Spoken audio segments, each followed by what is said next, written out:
Bendiciones, mis amados. Soy el pastor Enrique Boix, una vez más acá con ustedes. Video número 3 de Apocalipsis, como dice la portada, paso a paso. Vamos a ver todos los eventos del fin, desde Mateo 24 hasta todo el libro de Apocalipsis, capítulo por capítulo. Este va a ser un video mucho más completo.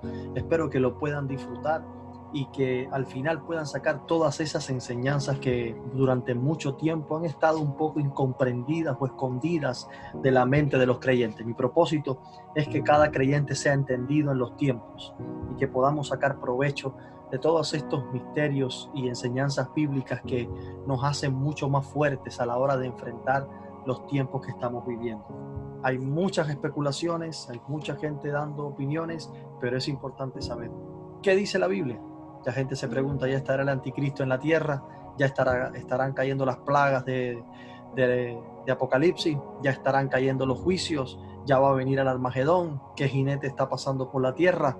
Pues vamos a hacer un estudio completo del libro de Apocalipsis, la interpretación de Mateo 24, y vamos a hacer toda esa extensión cronológica en este video, que probablemente no lo terminemos hoy, pero en 2 videos les prometo que vamos a tener toda la información. Vamos a comenzar paso a paso. Les voy a compartir rápidamente una imagen que tengo por acá, donde podamos así comenzar la clase del día de hoy.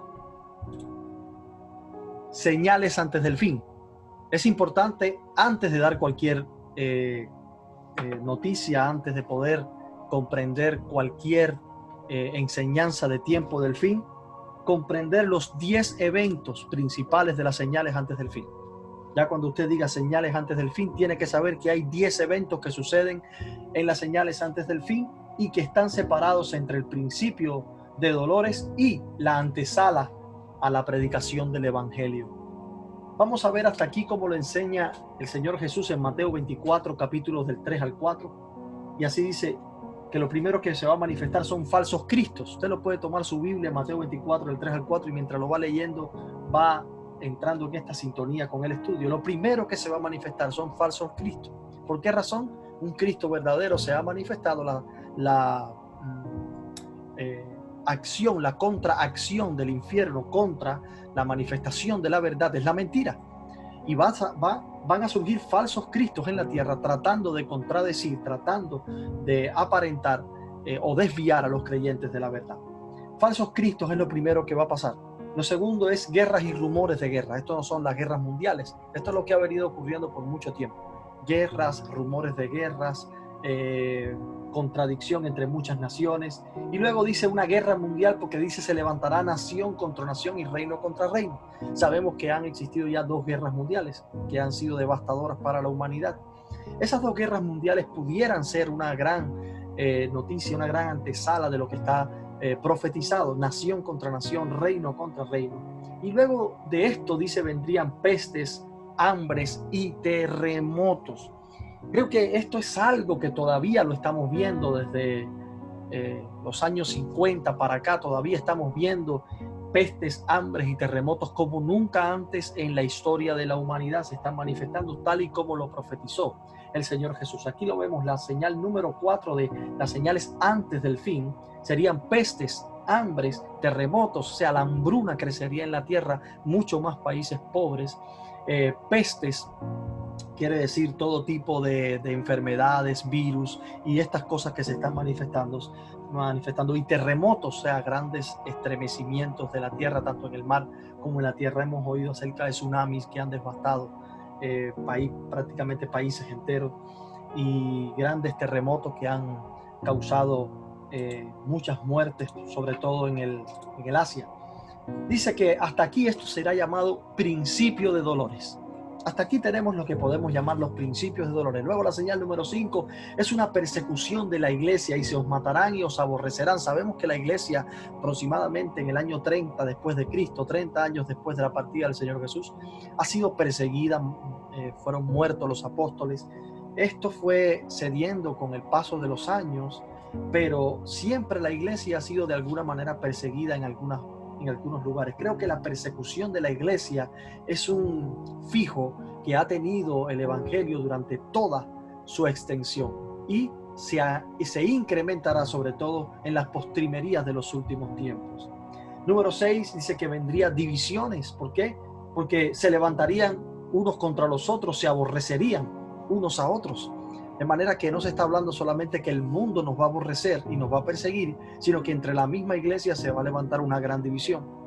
¿Qué señal más tremenda es justamente lo que está pasando hoy?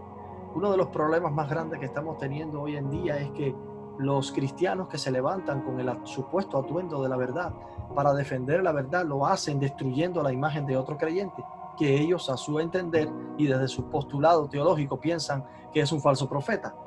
Yo lo que no entiendo es por qué razón tenemos que destruir iglesias, destruir la imagen de pastores con tal de mostrar que están predicando algo incorrecto. Es increíble cómo la iglesia se lacera entre ellas, se critica entre ellas, se daña entre ellas, y esta es la profecía del Señor Jesús. Se van a aborrecer unos a otros. Las iglesias compiten por quién tiene la verdad, quién tiene la mejor doctrina, quién tiene más crecimiento, quién tiene el mejor templo. Yo pienso que por causa de todo esto, con alguna razón, Dios nos ha permitido pasar por esta crisis a nivel internacional para que apreciemos un poco más lo que realmente es importante, que no son los templos, es la presencia que habita en medio de nosotros, que podemos estar conectados aunque no tengamos templos, aunque no tengamos riqueza, pero podemos seguir con su presencia en nuestras vidas. Donde hayan 2 o 3 reunidos en mi nombre, allí voy a estar yo en medio de ellos, dijo el Señor. Pero estos últimos tiempos se aborrecerían unos a otros. Número 8 dice que habría una multiplicación de la maldad. Bueno, hermano, eso no hay que ser un gran teólogo para darse cuenta de que la maldad sin duda se ha incrementado en nuestros días, ha crecido la maldad, y realmente esto ha traído un gran despertar del ocultismo, de la hechicería, de ideologías extrañas que están torciendo la moral del mundo. Y este es el aumento de la maldad, donde los patrones de vida ya no existen, donde los límites de conducta ya no existen, sino que el hombre puede extenderse hacia las fronteras más insospechadas de su temperamento, de su carácter y de su mente. Y todo, exactamente todo, está bien. Eso está totalmente torcido y refleja lo que dijo Jesús acerca de los últimos tiempos, que cuando la venida del hombre esté cerca, dice, los días de los hombres serán como los días de Sodoma y de Gomorra. Pues es la multiplicación de la maldad, es la señal número 8. Y la señal número 9 dice manifestación de insensibilidad, el amor de muchos se enfriará. Hasta aquí podemos decir, se levantarán falsos cristos, habrá guerras y rumores de guerra, habrá guerra mundial porque se levantará nación contra nación y reino contra reino, habrá pestes, hambres, terremotos, habrá persecución porque os matarán y os perseguirán y os aborrecerán y se aborrecerán unos a otros de manera que se entregarán unos a otros, habrá falsos profetas y engañadores por todas partes, multiplicación de la maldad. Esto de falsos profetas y engañadores es una gran realidad de que hemos caído en un gnosticismo de lo profético, hemos caído en algo extraño que la iglesia tiene que aprender a ser juiciosa. Se han levantado demasiados profetas con una unción un poco extraña, todos con un don de sospecha, tratando de averiguar la vida de la gente y creando ese sensacionalismo profético que tiene un poco adormecida la mente de la iglesia. Y yo pienso que todo esto viene precisamente porque eso es lo que el corazón de la iglesia está buscando. Está buscando que alguien le diga qué dice Dios, está buscando que alguien le diga qué piensa Dios, y eso es lo que produce la iglesia, porque ese es el estado en que la iglesia se encuentra. Produce hombres de ese tipo porque la iglesia se encuentra en ese tipo de condición. Pero si la iglesia supiera qué significa el nuevo pacto, cada hombre su propio sacerdote ante Dios, cada hombre su propio profeta ante Dios, cada hombre es responsable ante Dios de oír a Dios, de hablar con Dios y de ser guiado por el Espíritu Santo. Si cada persona entendiera el compromiso del nuevo pacto, no daríamos lugar a toda esta ola de charlatanes, de profetas y de falsos maestros y engañadores que se ha levantado, como dice la Escritura. Esa sería una gran apostasía. Manifestación de la insensibilidad, ya la vimos después, que sería el amor de muchos, se enfriará. Y luego vendría el paso número 10, porque en esto creemos que va a venir una restauración, de que hay un remanente, de que hay gente que realmente tiene el corazón puesto en las cosas de Dios, y se va a levantar un gran despertar, un gran avivamiento, la predicación mundial del evangelio. Es una extensión del evangelio por toda la tierra, que va a estremecer las naciones. Muchas personas van a ser salvas. Entonces, dijo Jesús, vendrá el fin. Mateo 24, del 3 al 14, narra, como dice acá, lo estoy señalándoles aquí, el reloj profético de la iglesia. Este es el paso número 1. El paso número 1 son las señales antes del fin. 10 señales que nos van a atestiguar de que el fin va a llegar a la tierra.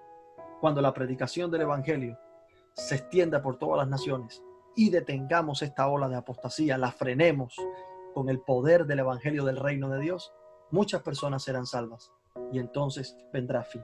¿De qué fin está hablando el Señor aquí? Pues el fin narrado por Pablo, disculpen, llamado el arrebatamiento de la iglesia. El arrebatamiento en Primera de Tesalonicenses capítulo 4, verso del 16 al 18, está narrando una gran verdad. El Señor mismo, con voz de mando, con voz de arcángel y con trompetas de Dios, descenderá del cielo, y los muertos en Cristo resucitarán primero. Luego nosotros, los que habremos quedado, recibiremos al Señor en el aire. Seremos arrebatados y recibiremos al Señor en el aire, y así estaremos por siempre con el Señor. Aquí se nos enseñan 5 verdades, 5 principios importantes acerca del mensaje del arrebatamiento. El fin que ha llegado acá, después de la predicación del reino de los cielos por todo el mundo, ha llegado el fin, es precisamente el arrebatamiento narrado en Primera de Tesalonicenses 4, del 16 al 18. El Señor con voz de trompeta. Esta voz de trompeta está hablando acerca de Apocalipsis capítulo 4, versículo 1. Si usted tiene, amado, el libro de Apocalipsis capítulo 4, verso 1, puede leer conmigo. Le invito a que vaya hasta allí y lea conmigo lo que dice. Dice: después de esto miré, y he aquí una puerta abierta en el cielo, y la primera voz que oí como de trompeta hablando conmigo me dijo: sube acá y yo te mostraré las cosas que sucederán después de estas. Esta es una voz de mando, una voz de trompeta de Dios, permiso, que está diciendo: sube acá. Esta voz de trompeta dice: sube acá. Es la voz que dice el Señor, voz de mando, voz de trompeta, voz de arcángel, que está mandando a subir a sus hijos. Por esto se llama el arrebatamiento. Digo, los muertos en Cristo resucitarán primero. El arrebatamiento tiene una esfera de acción, un ámbito de acción, un radio de acción. Es en Cristo, es el radio de acción. No es para una nación, no es para la nación judía, ni es para la nación gentil, ni es para la nación o ya sea griega, dentro del marco gentil, griega o romana. No es para la iglesia católica, no es para una religión, no es para una denominación, no es para una nación, es para una terminología mucho más importante que todo esto. El arrebatamiento es para los que están en Cristo, estén muertos o estén vivos. Es importante entender esto: en Cristo. Por lo tanto, el arrebatamiento no funciona para el reloj cronológico de Israel como nación, el cual se activa en la gran tribulación. El arrebatamiento es para los que están en Cristo, ya sea que sea judío, israelita, que pertenezca a cualquier nación de la tierra, no importa. No es como algunos piensan: no, hemos dejado a Israel fuera. No, Israel como nación es importante para Dios y va a comenzar a cumplir su propósito después del arrebatamiento. Pero en el arrebatamiento es para los que están en Cristo, es su cuerpo, su iglesia. Por lo tanto, la iglesia no es gentil ni judía. La iglesia es cristocéntrica, pertenece a Cristo. Por lo tanto, estamos lavados con la sangre de Cristo, estamos libres de toda ley y en Cristo Jesús vivimos en la gracia. Para comprender esto necesitaríamos estudiar, como ya les dije anteriormente, Nuevo Pacto. Y estaremos estudiando Nuevo Pacto para los que están en Cristo, ¿verdad? Resucitarán primero. Los que vivimos seremos arrebatados, versículo 17. Por lo tanto, Pablo está narrando en 5 pasos lo que sucede en el arrebatamiento. una trompeta de mando que va a mandar a subir primero a los que están muertos en Cristo, y luego los que vivimos en Cristo seremos arrebatados, un arrebatamiento. Y el paso número 4 dice que ascenderemos a recibir al Señor. Esto es una de las diferencias que yo les explicaba que tiene con la terminología ladrón en la noche. El ladrón en la noche, la iglesia o los que están en la tierra no ascienden, sino que Cristo viene, toma a uno y al otro lo deja. No lo toma para llevárselo, lo separa, porque va a venir una guerra, la guerra del Armagedón. Él separa a unos de los otros para guardar a los que no van a recibir daño. Pero esto de ascender, el arrebatamiento, es la terminología correcta para definir la salvación en el reloj cronológico de la iglesia. Recibir al Señor en el aire, y así estaremos siempre con el Señor. No involucra los temas de la gran tribulación o los juicios del fin. La iglesia tiene que tener claro. Y después dice el apóstol Pablo: alentaos con estas palabras. ¿Cómo puede alentarse alguien con estas palabras y ignorar completamente, como piensan algunos, que la iglesia será destruida en la gran tribulación?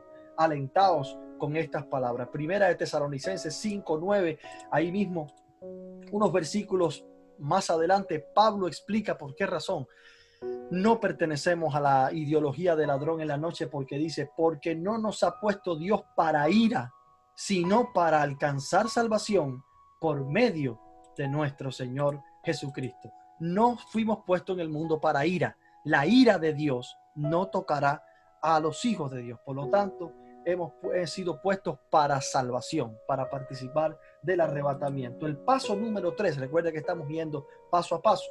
La pasamos. Paso número 1, las señales antes del fin. 10 señales se manifestarán en la tierra. Paso número 2, el arrebatamiento. 5 principios enseñados en Primera de Tesalonicenses 4, del 16 al 18. Luego, la abominación desoladora. El paso número 3.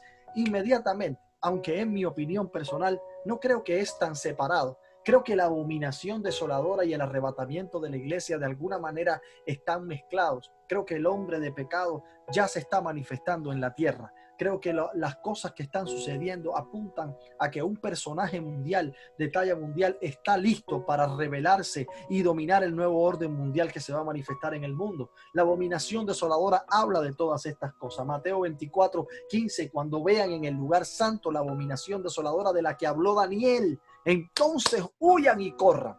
Ya no está hablando de que seremos arrebatados, sino que corran, huyan y escóndanse. El reloj profético ha cambiado. Versículos anteriores, versículo 14 dice: el fin llegó, la predicación del evangelio puso fin a los tiempos de la iglesia.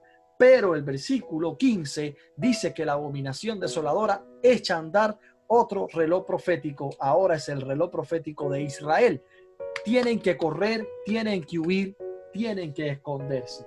Vamos a este paso número 3, la abominación desoladora. ¿De qué se trata? Hay 4 enseñanzas claves sobre este detalle. Primero, la abominación de la que habló Daniel. ¿Qué abominación es de la que habló Daniel? Daniel habló de una abominación desoladora cumplida con un general llamado Antíoco, el cual entró en el lugar santo, en el templo de Dios, lo saqueó y lo llenó de ídolos.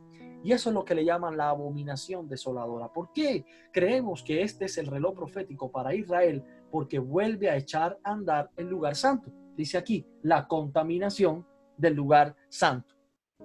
Recuerden, hermano, que en el nuevo pacto trazado con la iglesia, dice la Biblia que ya no habita en templo hecho por manos de hombres, sino que vive en el corazón de los hombres. Que la circuncisión no es la del prepucio, sino la del corazón. Que ya no tiene pacto con animales ni con ninguna ley. Él simplemente tiene un pacto de gracia donde en Cristo Jesús Él es nuestra justicia, nuestra salvación, y su sangre nos ha limpiado de todo pecado. Es un solo sacrificio. Por lo tanto, el templo ya no tiene tanta importancia en la gracia, porque el templo somos nosotros. Por lo tanto, Pablo dijo en el libro de Corintios que cada uno de nosotros somos el templo del Dios viviente. En el nuevo pacto, el templo no tiene tanta importancia porque cada hombre representa un templo para Dios. Pero en el antiguo pacto sí, el templo lo era todo, porque Dios no habitaba en medio de los hombres, en el medio del corazón de los hombres, sino en el templo. Por lo tanto, al ser la iglesia quitada, regresa el reloj profético de Israel y el templo vuelve a tomar ese lugar preponderante. Entonces ellos van a reconocer la abominación desoladora porque su templo va a ser lleno de contaminación. Ese templo de Jerusalén que se reconstruirá será el escenario que el anticristo querrá usar para empoderarse del mundo, para endiosarse y hacerse pasar por el Dios verdadero, el Cristo verdadero. Ahora, dice que vendrá una dispersación de Israel. Jesús dijo, huyan, corran. Israel se va a esconder, va a huir. ¿Por qué? Porque la eterna guerra del anticristo, del dragón, de la bestia, es contra Israel. Por eso les puse Apocalipsis capítulo 14, que es la mejor descripción de esta batalla a través de todos los tiempos. Si usted va conmigo ahí al libro de Apocalipsis capítulo 14,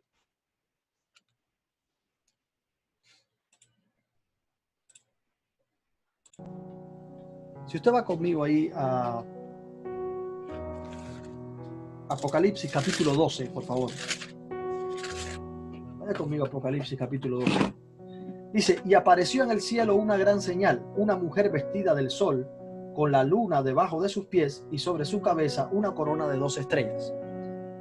Qué lamentable que muchas veces las personas que leen esto dicen que esta es María, la Virgen María, sobre todo los católicos. Los católicos dicen que esta es la Virgen María y sabes que ellos tratan de empoderar a María en su divinidad, pero realmente no han comprendido la señal que dice quién es esta mujer. Dice que esta mujer está vestida del sol, dice, con la luna debajo de sus pies y 2 estrellas en una corona en su cabeza. Aquí vemos el sol, la luna y las 2 estrellas. ¿Recuerdan cuando este muchacho José tuvo un sueño acerca de su padre, su madre y sus 12 hermanos? Dice que él vio el sol, que era Jacob, la luna, que era Sara, y sus 12 hermanos, 2 estrellas que se inclinaban delante de él. De manera que la luna, el sol, la luna y las 2 estrellas tipifican la nación de Israel. Esto significa que el reloj profético para Israel realmente ha hecho andar. Y esta mujer tipifica a Israel, el sol, la luna y las estrellas. Y después escuche lo que viene. Y estando encinta clamaba con dolores de parto en la angustia del alumbramiento. También apareció otra señal en el cielo. He aquí un gran dragón escarlata que tenía 7 cabezas y 10 cuernos, y en sus cabezas 7 diademas, y su cola arrastraba la tercera parte de las estrellas del cielo. El dragón es Satanás, y con la cola arrastraba la tercera parte de las estrellas del cielo. ¿Acaso no sabemos, hermanos, que Satanás hizo caer a la tercera parte de los ángeles? La tercera parte de los ángeles, de manera que es una tipología donde se enseña a Israel y a Satanás en un conflicto eterno, donde Satanás e Israel, que es la mujer, vienen a seguir en guerra acá en la gran tribulación, y la bestia, el anticristo, es la manifestación del hombre de pecado para hacer guerra contra los santos, para traer guerra contra el pueblo y la nación de Israel. La iglesia no está en la tierra, por eso no se menciona más la palabra iglesia en el libro de Apocalipsis. Qué extraño, ¿eh? Qué curioso. Los primeros 3 capítulos del libro de Apocalipsis es toda la iglesia. Luego del capítulo 4 en adelante, donde sabemos que la iglesia está representada por los 24 ancianos, nunca más se menciona la palabra iglesia. Todo es Israel, Israel, Israel, Israel, Israel. ¿Por qué razón? Los tiempos están marcados de esta manera. El reloj profético de la iglesia termina con el arrebatamiento. La gracia sale de la tierra, comienza la gran tribulación y entonces Israel entra en acción. Esto no quiere decir que en la iglesia no hayan israelitas. Por supuesto que sí, porque todo Israel no ha sido endurecido, sino en parte, como dice el apóstol Pablo. Hay muchos judíos israelitas que son cristianos, que creen en Cristo y formarán parte de este arrebatamiento, pero Israel como nación tendrá que pasar esta gran tribulación, porque ahí viene la batalla de la que está hablando el Señor Jesús. Voy a compartirles nuevamente la lámina, donde podemos ver acá la dispensación de Israel. Viene la dispersión de Israel, viene con Jesús le dijo huyan, y luego la aparición del anticristo. La abominación desoladora va a traer la dispersión de Israel y la aparición del anticristo. No el anticristo en su manifestación total, lo cual ocurre en el capítulo 13 del libro de Apocalipsis, pero en el capítulo 6, versículo 2, está el jinete de caballo blanco, que lo vamos a estudiar dentro de un momento, y ahí vamos a entender la manifestación del hombre de pecado. Mateo 24, 20 y 21 dice: orad pues que vuestra huida no sea en invierno ni en día de reposo. Por eso es que las señales antes del fin y la culminación del evangelio, con el evangelio del reino, no menciona ni día de reposo, no menciona templo, no menciona ninguna de estas cosas, porque estas son cuestiones netamente israelitas. Ahora menciona el evangelio del reino, entonces vendrá el fin. Pero cuando echa a andar la abominación desoladora, entonces echa a andar esta palabra, lugar santo. Tengan cuidado con el lugar santo. Nosotros los creyentes, los que somos cristianos, los que creemos en Cristo, no pudiéramos identificar el lugar santo. ¿Por qué razón? Porque el lugar santo en nuestro pacto es el corazón. El lugar santo, el lugar santísimo es el corazón. Pero para Israel, ellos saben muy bien cuál es el lugar santo. Día de reposo.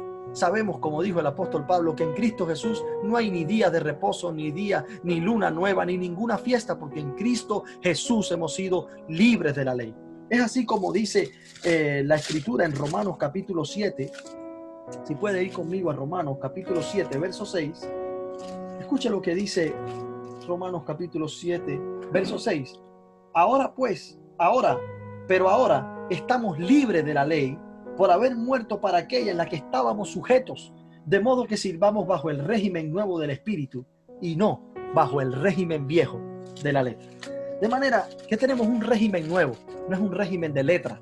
No hacemos lo que está escrito en la ley, sino que tenemos el pulso del Espíritu Santo latiendo en nuestro corazón, guiándonos hacia toda verdad.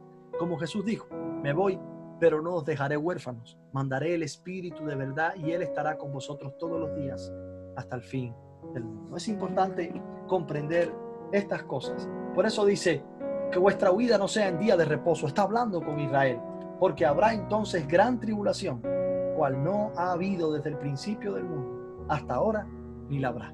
Es el aviso de que viene la gran tribulación. La abominación desoladora está creando la activación del reloj profético para Israel. Esta abominación que habló Daniel, que traerá una contaminación del lugar santo, que provocará la dispersión de Israel y la aparición del anticristo. Estos 4 principios forman parte de la abominación desoladora, y entonces viene el paso número 4, la gran tribulación. La gran tribulación está mejor descrita en Apocalipsis capítulo 6, bueno, y hasta el capítulo 19 hay juicios, pero la gran tribulación no es todo los juicios, sino que la gran tribulación está descrita sobre todo en los primeros capítulos de el libro de Apocalipsis, y luego continúa con el día de la ira. Ese día de la ira comienza en el capítulo 6, verso 17, donde dice: el gran día de su ira ha llegado. Por eso este capítulo 6 del libro de Apocalipsis está narrando sobre todo los 7 sellos, aunque el séptimo es mencionado un poco más adelante. Los primeros 6 sellos nos van a describir de qué se trata este juicio. ¿De dónde proceden estos 6 sellos? ¿De dónde proceden? Voy a explicarles rápidamente. Estos 6 sellos proceden de la adoración celestial. Cuando está toda la iglesia en el cielo adorando al Cordero, dice que el Padre estaba sentado en su trono y tenía en su mano un libro con 7 sellos. Algunos no saben de dónde procede el libro con los 7 sellos, pero estos son juicios. Juicios que están reservados para la humanidad desde hace mucho. ¿Quién escribió estos juicios y quién vio estos juicios? Pues estos juicios probablemente, teológicamente se piensa que fueron los vistos y escritos por Daniel, donde cuando Dios le dijo a Daniel: has visto todas las cosas, pero séllalas hasta el tiempo del fin. Nadie podrá quitar esos sellos a no ser la persona digna de quitarlos. Y ese era el gran problema que había en el capítulo 5 del libro de Apocalipsis. No se encontraba a nadie en el cielo digno de desatar los 7 sellos. Hasta que los 24 ancianos, que son la iglesia, cantan su cántico y dice: el Cordero que nos ha redimido de toda nación y pueblo y lengua, y que nos ha hecho para nuestro Dios reyes y sacerdotes, Él es digno de desatar los 7 sellos y de abrir el libro. Entonces el Cordero se acerca y comienza a desatar los sellos. Y aquí viene el capítulo 6 del libro de Apocalipsis, con el cual tenemos que continuar a partir de este momento. Veamos entonces la gran tribulación, Apocalipsis capítulo 6, los 7 sellos. El sello número 1 es el caballo blanco. El caballo blanco y un jinete que venía con un arco y vino para triunfar y para vencer. Erróneamente muchos piensan que es Cristo, pero no. Este jinete de caballo blanco es parte de 4 jinetes. Estos no son personajes. Este es un personaje. Estos personajes son parte de lo que el primer jinete viene a hacer. Lo primero que el jinete, que es el anticristo, viene a hacer es conquistar las naciones, es tomar el mundo para sí, es hacer alianza con todas las naciones. Vino venciendo y para vencer. O sea, él va a tomar control absoluto del nuevo orden mundial. Va a ser una persona donde todo va a girar alrededor de él. Al mismo tiempo, este jinete va a traer guerra. Y esta guerra ya será una guerra a niveles que no se ha visto jamás. El triunfo va a ser total. Va a ser un triunfo total y absoluto. También vamos a ver hambre y muerte. El hambre y la muerte van a ser lo que va a desatar el sello número 5. Reclamo de los héroes de la fe. Quiero detenerme aquí un momento para hablarle acerca de este. Voy a cambiar acá. Para hablarle acerca de este sello. Cuando estoy mirando el panorama profético de estos sellos, me doy cuenta de que cada uno de ellos tiene un elemento importante. Forman parte de una cadena de destrucción. Un hombre de pecado se levanta y provoca una guerra. La guerra trae por consecuencia hambre y el hambre trae por consecuencia muerte. Estas son estrategias de conquista. Creo división, provoco necesidad y causo muerte. Pongo al mundo en una situación de dependencia de mí. Y cuando el mundo está a merced del anticristo, entonces el enojo del 5º sello, el enojo de los héroes de la fe, se desata en el cielo para pedir a gritos que Dios haga justicia. ¿De qué se trata esto? Les voy a regresar a la lámina. El 5º sello es el reclamo de los héroes de la fe en Apocalipsis capítulo 6, verso del 9 al 11. Lo podemos leer así. Dice: cuando abrió el 5º sello, vi bajo el altar las almas de los que habían sido muertos por causa de la palabra de Dios y por el testimonio que tenían, y clamaban a gran voz diciendo: ¿hasta cuándo, Señor santo y verdadero, no juzgarás y vengas nuestra sangre en los que moran en la tierra? Prácticamente lo que está pidiendo son el Armagedón. Venga, destruye a las personas que han causado todo este daño. Pero la respuesta de Dios es esta: y clamaban a gran voz diciendo: ¿hasta cuándo, Señor santo y verdadero, no juzgas y vengas nuestra sangre y los que moran en ella? Versículo 11. Y se les dieron vestiduras blancas y se les dijo que descansasen todavía un poco de tiempo hasta que se completara el número de sus consiervos y de sus hermanos, que también habían de ser muertos como ellos. Todavía faltaba gente que iba a morir en medio de este proceso. Esta gente que está narrada en Apocalipsis capítulo 15, verso 2. En Apocalipsis capítulo 15, verso 2, dice así la escritura: vi también como un mar de vidrio mezclado con fuego, y los que habían alcanzado la victoria sobre la bestia y su imagen, y su marca y el número de su nombre, en pie sobre el mar de vidrio, con las arpas de Dios, cantando el cántico de Moisés. ¿Quiénes son estos? Los que murieron como ellos y fueron decapitados en la gran tribulación. Apocalipsis 24, lo podemos leer ahí. Y vi tronos y se sentaron sobre ellos los que recibieron facultad de juzgar, y vi las almas de los decapitados por causa del testimonio de Jesús y por la palabra de Dios, los que no habían adorado a la bestia ni a su imagen, y no recibieron la marca en sus frentes ni en sus manos, y vivieron y reinaron con Cristo 1000 años. Encontramos aquí a los que le dijeron en el quinto sello, estos faltan todavía.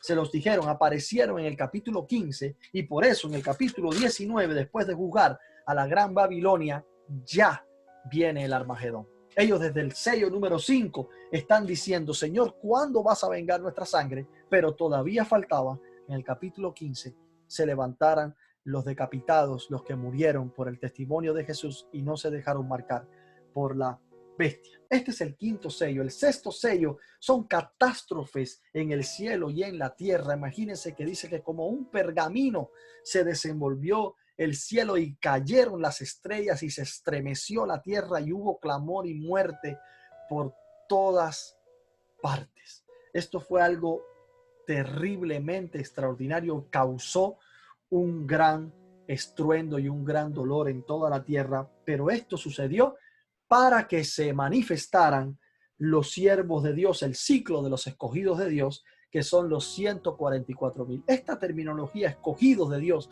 en medio de los tiempos finales, es exclusiva de los 144,000. La iglesia no se llama los escogidos en la gran tribulación. La iglesia es el cuerpo de Cristo y se salva cuando Cristo los levante en el día del fin, después de la predicación del evangelio. Los escogidos de Dios durante todo este proceso son los 144,000 que van a ser sellados. Ellos son el remanente de Israel. Este sería el paso número 5.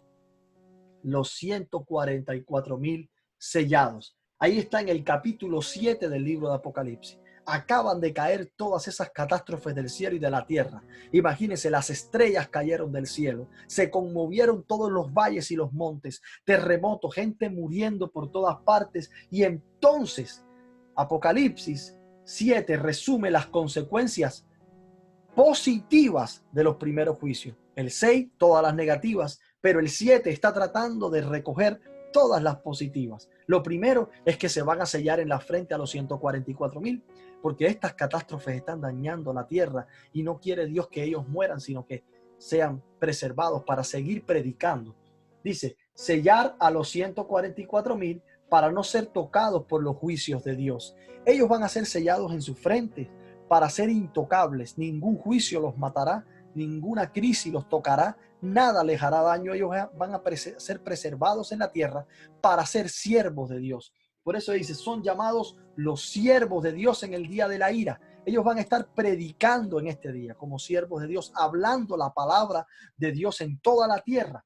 Entonces fueron escogidos de 12,000 de cada tribu de Israel. No como dicen los testigos de Jehová, que ellos quieren ser de los 144,000. No, hermanos, son 12,000 de cada tribu de Israel. Este es el reloj profético para Israel. Como le dije, no es para la iglesia, no es para los testigos de Jehová, no es para los católicos, no es para ninguna denominación. Es para Israel. Aunque toda la tierra esté involucrada, los que se hayan quedado, Israel es el centro de este proceso. Luego los muertos por los primeros juicios aparecen delante del trono. De manera que vemos que el capítulo 6, el último sello, el sexto sello, ha traído catástrofes. Esto ha provocado muertes, pero los 144,000, por eso es que aparecen acá, te da a entender la escritura de que ya ellos eran los siervos de Dios, predicando en toda la tierra, y todas estas personas que murieron por causa de estos juicios aparecen de repente en el cielo como consecuencia del testimonio de los 144,000. Los 144,000 estuvieron predicando como siervos de Dios y el resultado de su evangelización es la salvación de una gran multitud que aparecieron con vestiduras blancas. Apocalipsis 7 del 9 al 17, esa gran multitud se explica allí que salieron de la gran tribulación. Luego el paso número 6 es el séptimo sello. ¿Qué significa este séptimo sello?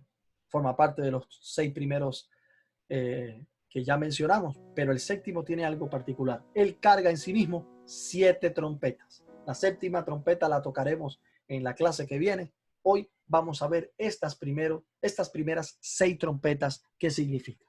Trompeta número 1, la destrucción de la vegetación. Va a venir una destrucción sobre la tercera parte de la vegetación de la tierra. Va a ser destruida, se va a secar, se va a quemar. La trompeta número 2 va a traer una devastación sobre los océanos y la vida marina. Si usted estudia hasta el final conmigo esta serie, se dará cuenta que en la Gran Jerusalén el mar no existirá. La nueva tierra será una tierra totalmente distinta. Lo único que fluirá en la tierra será el río de agua de vida que se destila desde la Gran Jerusalén.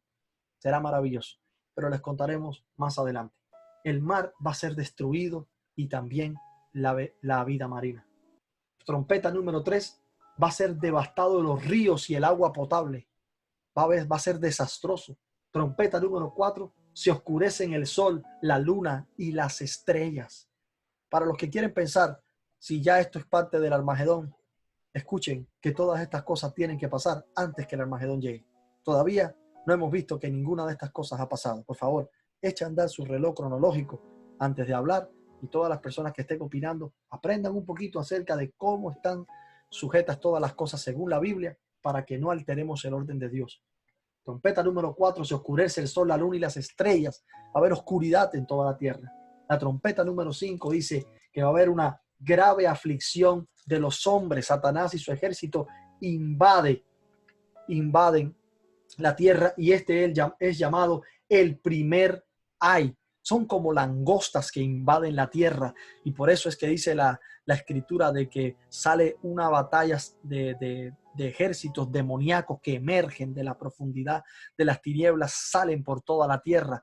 Dice que son como langostas. Algunos dicen que las langostas son helicópteros, quieren asociarlos con maquinarias y demás, pero escuche un momento, hermano. Se le dice que tienen rostro de mujer, que tienen melena, o sea, realmente parecen más figuras demoníacas, porque dice quien está al frente de ellos es Apolión, un demonio. Y luego el gran río Éufrates dice que tiene 4 ángeles que están encadenados ahí y que van a ser liberados para ese tiempo. Esos 4 ángeles que están encadenados al lado del río Éufrates. Tenemos que pensar que el río Éufrates ha sido el epicentro de todas las catástrofes del mundo. El río Éufrates, al lado del río Éufrates fue donde se cometió el primer asesinato. Se mató ahí a Caín, mató a Abel. Se formó la primera guerra. Al lado del río Éufrates tuvo la primera gran desobediencia, la Torre de Babel. Y el río Éufrates ha sido la causa de mucho engaño, mentira, destrucción. Hay una gran influencia demoníaca, y dice que los ángeles que están amarrados en esos extremos van a ser sueltos, y ellos van a causar una gran aflicción sobre la tierra. Los hombres van a enfermar gravemente de todo tipo de pestes, pero a un nivel tan grande de que las montañas de cadáveres estarán en las calles, no tendrán dónde ponerlos, la gente se pudrirá en las calles. Va a ser algo horrible, terrible, y esto va a ser parte de estas trompetas. Y luego la trompeta número 6 es una destrucción militar masiva. Este es el segundo ay, donde se sueltan todos los demonios para destruir como un ejército, buscando a los santos, a los hijos de Dios, tratando de destruirlo, de causar una gran destrucción en la tierra y crear a la fuerza el gobierno del anticristo. La séptima trompeta es una profecía sobre 7 plagas postreras. Estas 7 plagas postreras las vamos a estudiar en la clase que viene. Por el día de hoy quiero dejarlo hasta aquí, mis amados. Espero que hayan seguido conmigo estos 6 pasos que hemos visto hasta ahora. Nos faltan muchos más, pero quiero darle una recapitulación. Paso número 1, las señales antes del fin. 10 señales: falsos cristos, rumores de guerra, una gran guerra mundial, pestes, hambres, terremotos, persecución de la iglesia, división, apostasía, multiplicación de la maldad y manifestación de la insensibilidad. Luego la predicación del evangelio, y viene el fin del reloj cronológico de la iglesia. El número 2 es el arrebatamiento. Este arrebatamiento tiene 5 principios. Una voz de trompeta llamando a los que están en Cristo, a los muertos en Cristo. Luego los que están en Cristo serán arrebatados y levantados. Ascenderemos para recibir al Señor y estaremos por siempre con el Señor. Pablo dijo: porque no hemos sido puestos para ira, sino para salvación por medio de nuestro Señor Jesucristo. El paso número 3 es la abominación desoladora. La abominación desoladora activa el reloj profético para Israel. Entonces esta abominación desoladora involucra el lugar santo, involucra la dispersión de Israel, la aparición del anticristo y los días de reposo. Por eso Israel comienza su batalla contra el dragón, como dice la escritura en Apocalipsis capítulo 12. Luego llega la gran tribulación, donde se destapan los primeros 6 sellos y el caballo blanco es el anticristo. El caballo bermejo es la guerra. El caballo negro es el hambre. El caballo amarillo es la muerte y el reclamo de los héroes de la fe, diciendo: ¿hasta cuándo, Señor, no vas a vengar nuestra sangre? Dios le dice: espera, porque faltan muchos que se van a unir a ustedes. En el capítulo 15 del libro de Apocalipsis los vemos allí. Los decapitados son los que faltaban. Y en el capítulo 19 llega entonces el Armagedón. El sello número 6 es las catástrofes en todo el cielo y la tierra son estremecidos y pasa de todo. Comienzan a caerse las estrellas del cielo, a abrirse la tierra, es algo tremendo, la gente está muriendo, pero los 144,000 han sido escogidos por Dios para predicar en la tierra, para hablar de la palabra, y son sellados para que nadie los toque. El resultado de su evangelización es una gran multitud de vestiduras blancas que asciende también al cielo. Mueren, pero ascienden por haber creído en el testimonio de los 144,000. Capítulo 7, verso del 9 al 17 de Apocalipsis. Y el paso número 6, que es el séptimo sello, involucra 7 trompetas. Estas 7 trompetas, este séptimo sello que involucra 7 trompetas, trae primeramente la destrucción de la vegetación, la primera trompeta. La segunda trompeta, la devastación de los océanos y la vida marina. La tercera trompeta trae la devastación de los ríos y el agua potable. La cuarta trompeta se oscurece el sol, la luna y las estrellas. La quinta trompeta, una grave aflicción de los hombres. Satanás y su ejército salen para destruir. Y la trompeta número 6, destrucción militar masiva. Y este es el segundo ay. La séptima trompeta es una profecía sobre 7 plagas postreras. Esas 7 plagas postreras las vamos a estudiar en el próximo video. Espero que lo hayan disfrutado y que cada vez su entendimiento del libro de Apocalipsis de los últimos tiempos sea mucho más claro. Gracias por escucharme. Déjenme sus comentarios y si desea ver el próximo video, por favor, déjenmelo saber para seguirle grabando cada semana. El video próximo lo vamos a sacar mañana mismo, no la próxima semana, sino mañana mismo, para que lo puedan seguir viendo. Dios les bendiga y espero que tengan un feliz día. Dios les guarde.